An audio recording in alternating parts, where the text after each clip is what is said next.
This is Geek News Central. My name is Todd Cochran, coming to you from the New Media Production Studio.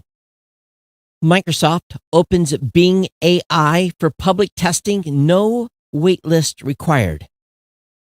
The president proposes a 30% tax on cryptocurrency energy consumption. Googlers are angry about their CEO's $226 million pay after cuts and perks and 12,000 layoffs. And AI is going to offer every student a personalized tuner, founder of Khan Academy says. I want to welcome you to episode 1667 of the Geek News Central podcast for Thursday, May the 4th be with you. This show is sponsored in part by GoDaddy.com and listeners just like you.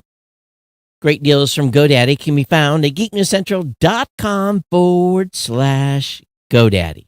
Of course, you can support this show today at geeknewscentral.com/insider.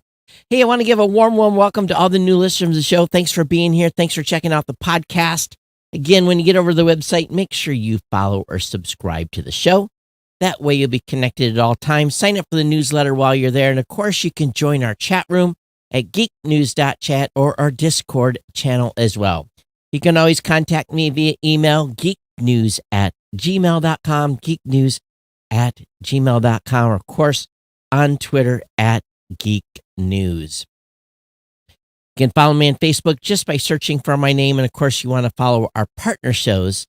Those are all listed at geeknewscentral.com, including the New Media Show with myself, Mr. Rob Greenlee, the Gadget Professor with Mr. Don Bain, the GNC Week in Review with Kirk and Scott. Definitely check those shows out. Get connected. That way, you won't miss any of our family of shows. It's a great way to get connected with the entire family of podcasts here at Geek News Central. Of course, this show is sponsored by the longest running continuous sponsor of podcasts. That's our good friends over at GoDaddy. You can lock in some amazing savings by going over to geeknewscentral.com, geeknewscentral.com/GoDaddy. Again, get over there, get over the website, get onto the page, 30% off on new product purchases, or a $4.99.com for those of your brand new customers. That's a brand new domain for a new customer or one that you're transferring one in. One-time use code. Or get two of the best hosting deals on the planet. $1.99 a month economy hosting for the first year of the free domain. Again, $1.99 a month economy hosting for the first year of the free domain. Or $2.99 a month manage WordPress hosting for the first year with a free domain as well.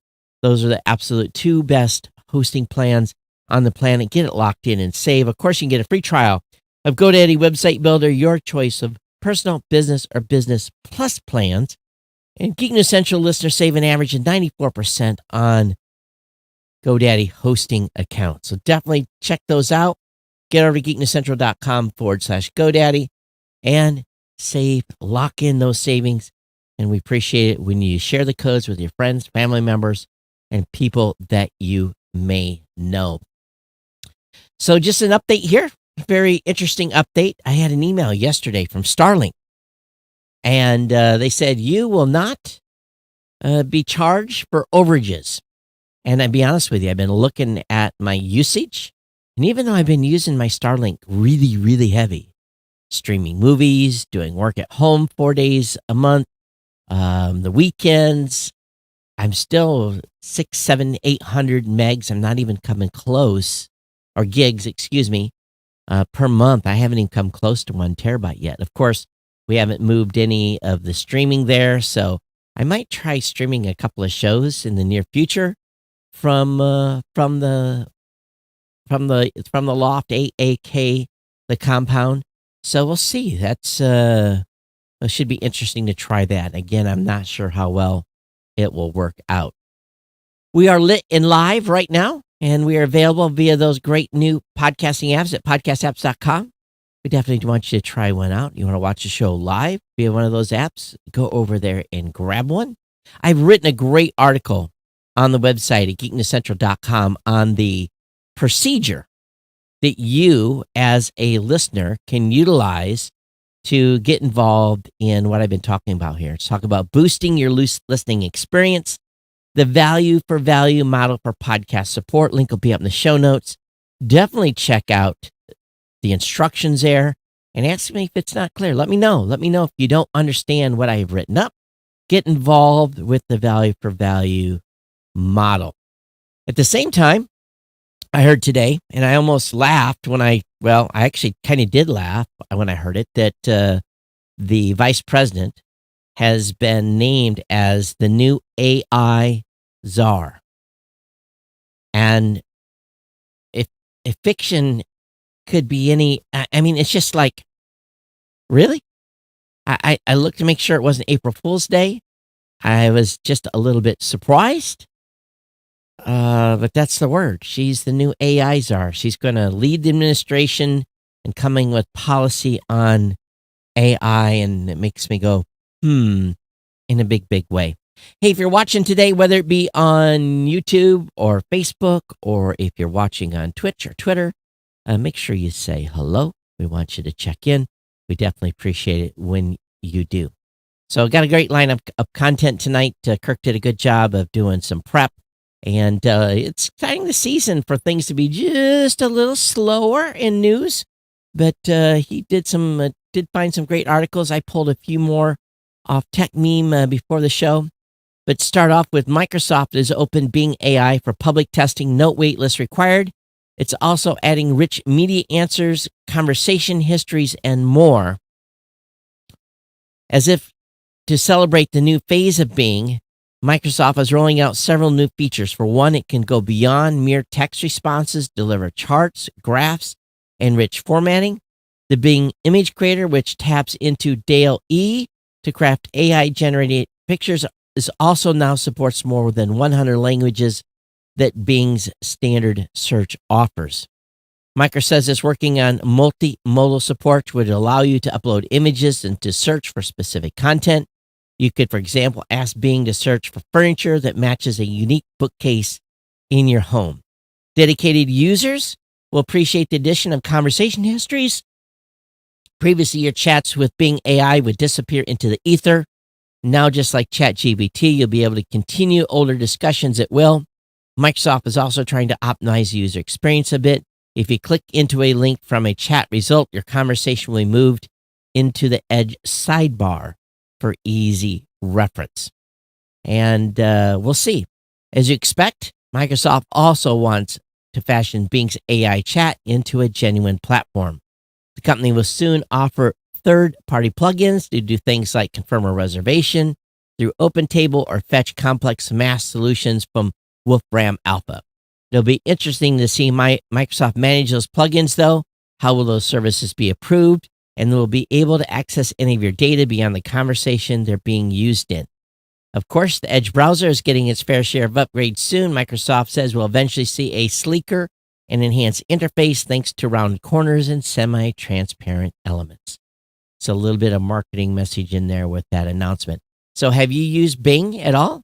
Let me know about your experience here. I'd love to get your feedback on how are you using it. Drop me an email to geeknews@gmail.com. For those of you that mine crypto, and I don't know how they're going to enforce this, the president is proposing a 30% tax on cryptocurrency energy. This would be an excise tax proposal, would be the country's most radical action to curb out-of-control electric use for cryptocurrency. So the DAME Act, D-A-M-E, sounds like something that Sam Spade might write if he quit being a private eye and if he ran for Senate, but the odd acronym stands for Digital Asset Mining Energy Excise Tax. Citing the environmental impact of electrical energy production as well as higher energy prices, DAME's final result would be a massive 30% tax on the energy used for cryptocurrency mining.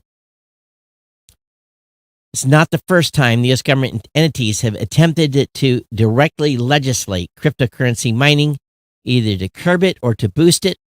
Though laws pertaining to crypto are still in their infancy, cryptocurrency can be considered either securities or commodities on the federal level, and it is therefore subject to tax based on its value in U.S. dollars. Cryptocurrency exchanges are covered under the Bank Secrecy Act and other federal financial laws. And one of the administration's priorities has been creating a more comprehensive national policy on cryptocurrency regulation, because what they want to do is they want to stop crypto, and they want to very shortly force us all to go to digital dollars. And if you don't believe that they're going to try to do that, they want us to go to a non-cash society. They want you to have to buy everything with your phone, with some sort of device. They want to track every penny that goes in and out of your account. They don't want you to use quarters, nickels, 50-cent pieces. They want you to use dollars in digital currency, not cash greenback. Mark my words, they are going to press hard to remove currency. When I was out in Las Vegas, I could not pay cash for food. Everything had to be used a card. And if you didn't have a card, you were screwed. So cash is no longer king. The government wants to get rid of any cash. Mark my words. And this is why there's a big assault, why there's a huge assault on digital currencies going on. Because guess what? It doesn't cost the government anything to create digital dollars. They don't have to go to a printing press, nothing. They just, in the ether, poof, create more. It's already bad enough as they run the printing presses full tilt. It just won't, it's going to change everything. And many countries around the world are trying to force it down people's throats. AI. Been talking a lot about AI. You're probably sick of hearing about AI, but it's going to affect everyone. And AI is going to give every student, according to Khan Academy founder, it's going to give every student a personalized tutor. And I could believe this. I think over time, as things get better, within 10 years, students will have personalized tutors. It's going to happen. Every kid will have one. They'll be able to ask questions and get answers. It's no doubt in my mind. He says, I think we're at the cusp of using AI for probably the biggest positive transformation that education has ever seen. The way we're going to do that is by giving every student on the planet an artificial intelligent but amazing personal tutor. Throughout his presentation, he gave a demo of his organization's chatbot called Kamingo, which can assist students in a variety of subjects, including math, computer science, and writing. The thing I worry about when it comes to this, history is already being rewritten and dumbed down.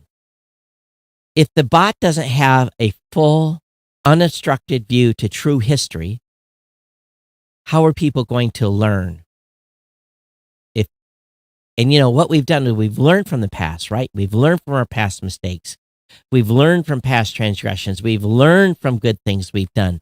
It's the history that defines us and how we shape our society.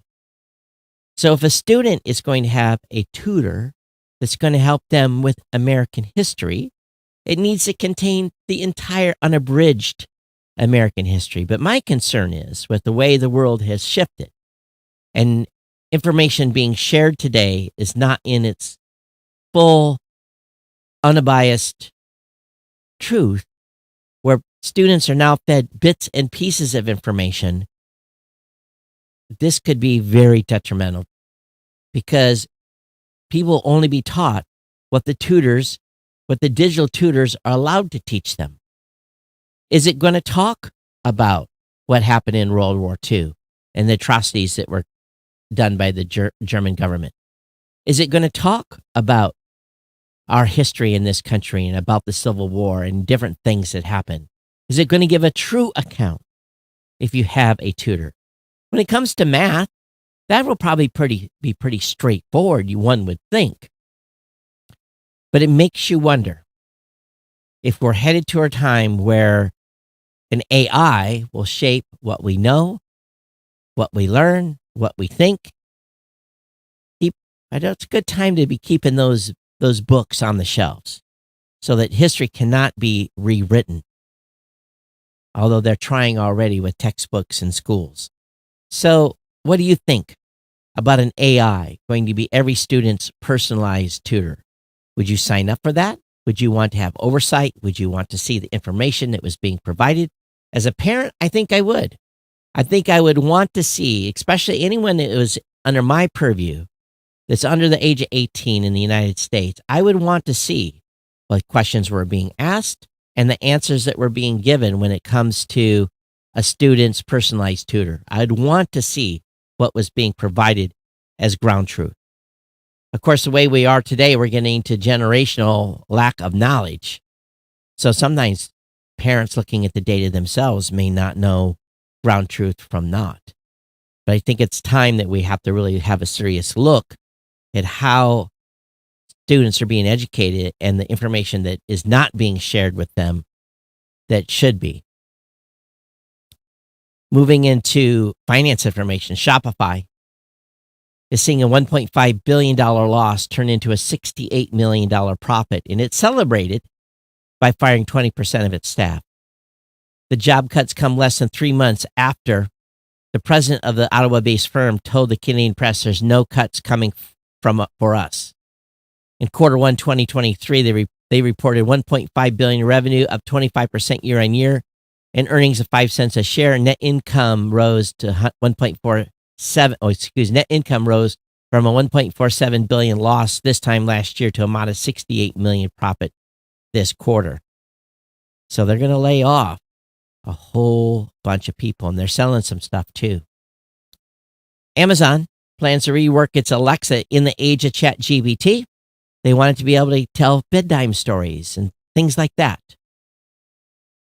This is this is from a leaked document. Amazon visions Alexa seeming like an entity that thinks instead of fetching. One notable section of the Alexa LLM entertainment use case paints a picture of how the system will particularly make media recommendations, news delivery, and storytelling more conversational.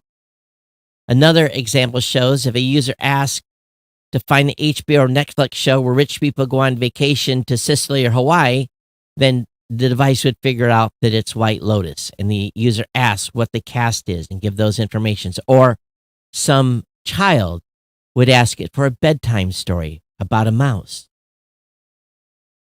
I'm not sure that I want an AI response giving a story to my child and becoming another babysitter. I think we have to be careful about the implementation of these devices around our children.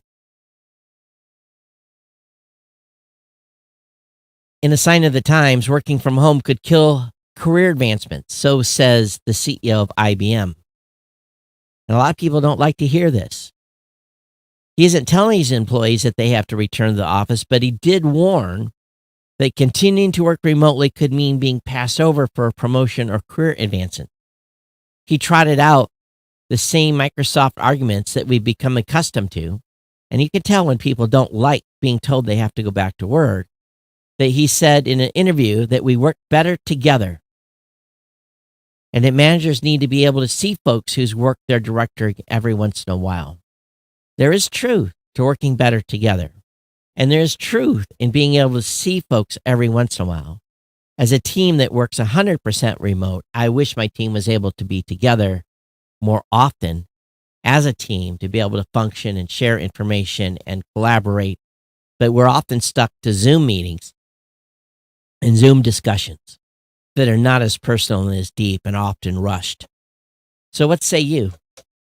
Do you feel that we're being hurt by being as remote as we are, not having that in-office experience? He says this applies to managers, arguing they require face-to-face time with staff to properly do their jobs. He says remote work is viable for individual contributors. He said, adding that moving from there to another role is probably less likely because nobody's observing them in another context. It will be tougher, not impossible, but probably a lot tougher. We know that corporate leaders have been jockeying to get staff back to the office, and not everyone has been successful. Of course, Apple's attempts to get staff back to its headquarters in early 2022 met strong opposition. The company scrapped the move, citing rising cases, but as of March 23, has reportedly ordered employees back to the office 3 days a week on the pain of termination. So it's often being reported now in these articles that this is an old way of thinking. But one thing is for sure, those that are productive at home, that can show their managers and bosses that they're productive, will rise to the top no matter what. Those that you feel are not being productive will not. Moving on to another earnings report, Lyft has a weak forecast, overshadowing strong first quarter, and the shares are down. Lyft forecasts a dissipating second quarter on Thursday despite a strong performance on the January-March period through fanning doubts about its effort to turn around its ride-share business amid competition from Uber. Shares fell 11% in trading after the bell. The dismal forecast follows job cuts by Lyft, which is trying to cut costs under new CEO David Risher, who took charge last month. The company said the company should be a strong second player in North American rideshare market by the end of the year, and is expected to save around $330 million a year from cost cuts, aka salaries, the number one expense for every business. Meanwhile, Apple beat targets as quarterly sales dropped 3%. Service revenues hit a record $20.9 billion. So they reported a revenue of $94.8 billion, down 3%, and net income still of $24.2 billion, $1.52 per diluted share, a 3.4% year-over-year drop, which is Apple's quarter two or fiscal 23 financial analysis expected revenues of 92.96. So they beat the street. Apple services rose 5.5% to $20.9 billion, edging over the $20.8 billion for the year end of 2022 quarter. So Apple expects the June 2023 quarter to be similar to this first quarter. The U.S. government wants to use AI, but ethically.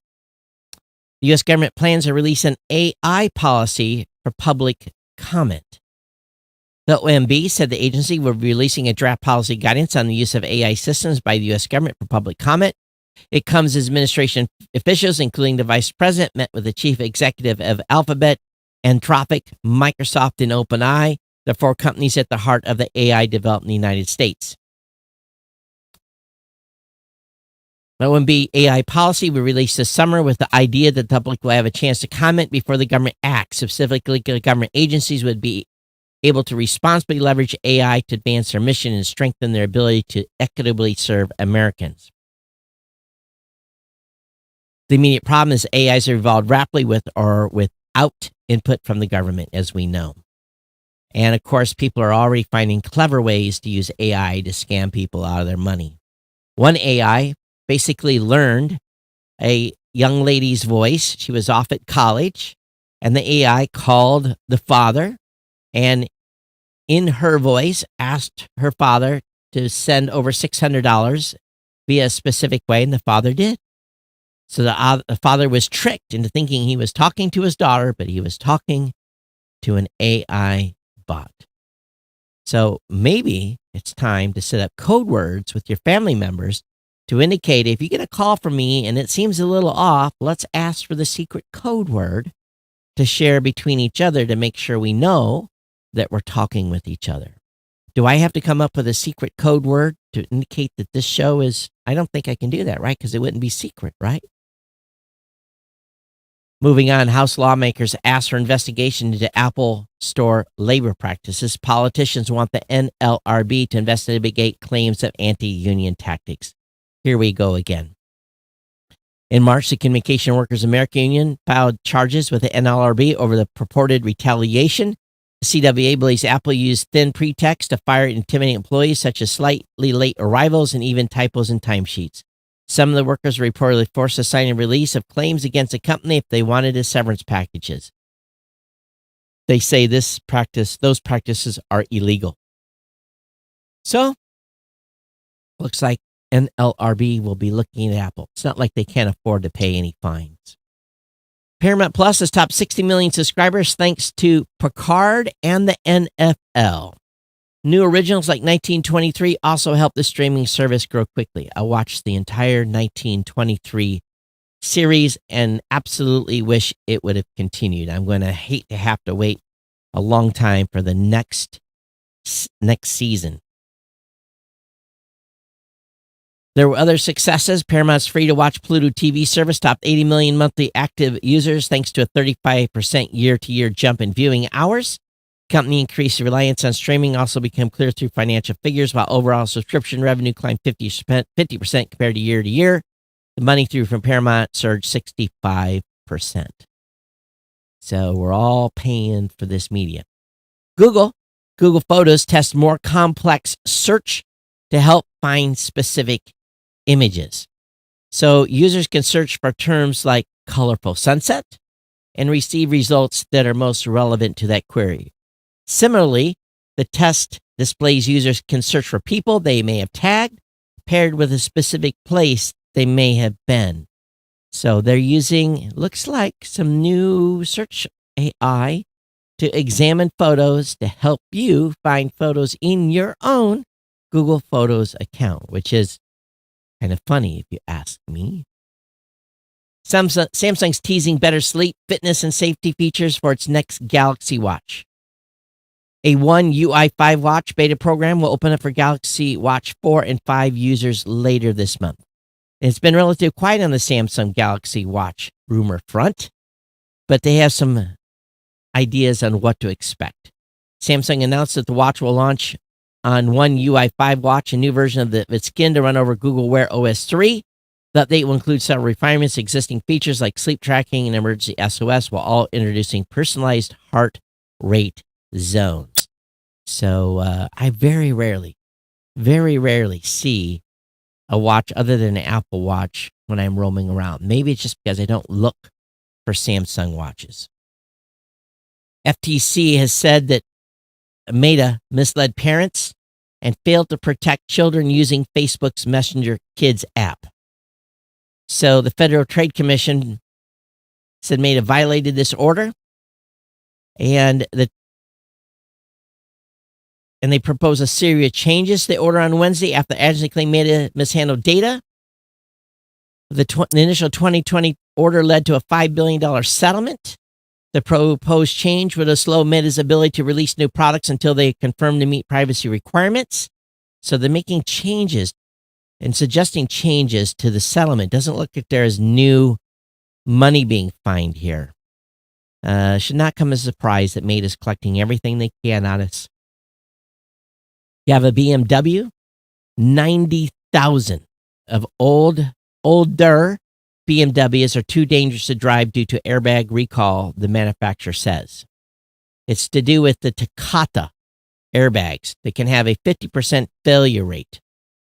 So in 2015, the largest automated recall in U.S. history began due to the faulty airbag inflators manufactured by automotive supplier Takata. At least 32 million cars were recalled, but the following year, the number grew as many as 67 million airbags and 42 million vehicles, with at least 24 people killed due to the defective parts. But quite a few recalled cars have not yet had their airbags replaced. And on Thursday, BMW issued a do not drive warning to approximately 90,000 owners, telling them to park their vehicle if they've not been fixed. The problem has been a lack of desiccant or chemical drying agent that would otherwise prevent the ammonium nitrate propellant from taking on moisture due to long-term exposure to heat and humidity. And sometimes it causes it to fail. So this is big. Last November, there was do not drive warnings that were issued for Dodge Chargers and Challengers and Chryslers as well.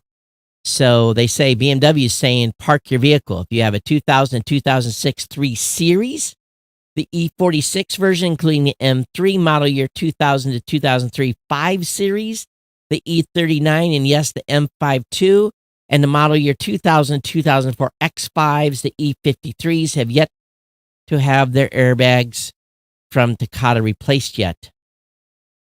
So call your BMW dealer if you are not fully sure if your car is under this or not. UK competition watchdog opens review into AI models. So they've announced an initial impact review in response to continued growth. The investigation reported look at how the creation and distribution of AI tech would impact 5 reaching areas: appropriate transparency and explainability, accountability, and governance, safety, security, and robustness. Overall, the review aims to learn how AI foundation models can and will likely impact both competition and consumer protection. So everyone's starting to look at this, getting up to speed. Waymo doubles services areas for its fleet of robo-taxis. You have to be in Phoenix or San Francisco to try it out. And based on what's going on in San Francisco, I will not be going into San Francisco anytime soon. Maybe Phoenix. I love Phoenix. But have you rode in one of these Waymos yet? I'd love to hear from you if you have. Tesla, on the other hand, has reopened long-range Model 3 orders after almost 9 months. The company has cut the starting price by over $10,000 and lowered the estimated range by about $30. So the Model 3 now starts at $47,400. The company was selling a car for $57,900. The car is eligible for a $37.50 government subsidy. And if you do the Model 3 with the longer range, it's up to 325 miles. That's a drop from 358 that Tesla previously said the EV would be able to travel on a single charge. 325 is not, it's surprising. It's that low. It really, really is. Google has officially reveals the Pixel Fold. So, if this is a phone that you might be interested of, after months of rumors and leaks, Google has confirmed the Pixel Fold existent. It showed off the foldable in official capacity for the first time in a video posted on Twitter and YouTube. The company is expected to reveal the Pixel Fold at Google I/O next week. However, as often been the case over the last few years, Google has offered an early peek in a coming device before a splashier launch event. So a Pixel Fold is coming to a wallet or pocket near you. Hulu has added PBS stations to its live TV channel lineup. Magnolia Network is also coming to the service. So this includes a variety of local PBS affiliates, PBS Kids offerings. I haven't watched a PBS channel in years, but they do have shows like the Antique Roadshow, Frontline, Masterpiece, and a whole line of Ken Burns documentaries. So if you're a PBS fan, coming to Hulu. Elon Musk Boring Company will now build a 65-mile tunnel network underneath Las Vegas. It has received approval to expand the Vegas Loop even further. The current Vegas Loop is around the Las Vegas Convention Center. So that's interesting. The current plan is to build 65 miles of tunnels with 69 stations. So where are they all going to stop? And I guess there's a map. It's going to go right, looks like it's going to go right down the strip. The commissioners voted 6-1 after TBC's lawyer Stephanie Allen assured them the company and not the taxpayers will be paying for the project entirely. The lone dissenting vote came from Commissioner Marilyn Kilpatrick, who raised concerns about the transit system serving only tourists and not taking resort and casino employees into account. Apparently, Kilpatrick has been in calls from people of her district because it's getting harder and harder for them to get to work due to the tunnel's construction. TBC's lawyer said the company is planning to expand residential areas near the strip to accommodate workers. At the moment, the Vegas Loop is still around 2 miles long with 5 stops around the Las Vegas Convention Center. TBC plans to dig more tunnels connecting the network to Henry Reid International Airport, Allegiant Stadium. You know what you do? You get in a car, and they drive you in a car. You're not in some tube. You're in a car under the ground. It's not what you think.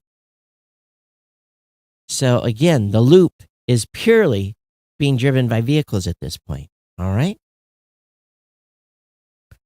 Discord is growing up, so everyone needs to pick a new username. They're getting rid of the 4-digit suffixes appended to usernames and pushing users to grab new handles on the service. So that's interesting. As known in a post on Discord, this change will force most users to change their usernames, as Discord will no longer have the 4-number tag that distinguishes one person with the same username from another. Instead, you'll have to have a unique alphanumeric username with the @ symbol in front of it. Unfortunately, this process means everyone in Discord will need to select, again, a new username. Mozilla is setting up shop on Mastodon and trying to reinvent content moderation. If you want to be a member of Mozilla Social, Mozilla's new Mastodon instance, you're not allowed to harass others. You're not allowed to use derogatory language about gender, sex, sexual orientation, race, age, ability, or any other physical, social, culture attributes or classifications. You can't spread misinformation and disinformation or impersonate someone. Some of these are normal policies, some are unusually heavy-handed, and they're all hard to litigate. Mozilla's stance is pretty simple and extremely unusual in the metaverse. And so that's what's going on. So if you want to be on Mozilla.social, you got to abide by their rules. Finally, tonight, DoorDash sales soars, consumers stick with deliveries. Food delivery company revenues grew 40% to $2.04 billion, topping Wall Street estimates. And because I don't have a subscription to the Wall Street Journal, I can't see any further. All right, that's going to bring us to close today's show. A little short and sweet. I hope you all have a great weekend coming up. Do not forget that you can participate in the brand new, sexy ability to support and boost this show live by using a podcast app at podcastapps.com. Trying one of these new fandangled podcasting apps. Don't use a legacy app. Get on the bandwagon here. Give it a try. Again, it's been my pleasure to bring you a show tonight. I want you, as always, to consider dropping me an email, geeknews@gmail.com, at geeknews on Twitter, at geeknews, at geeknews.chat on Mastodon. And, of course, you all be safe. Have a great weekend. I will see you back here on Monday. Everyone take care. We'll see you next time. Bye-bye.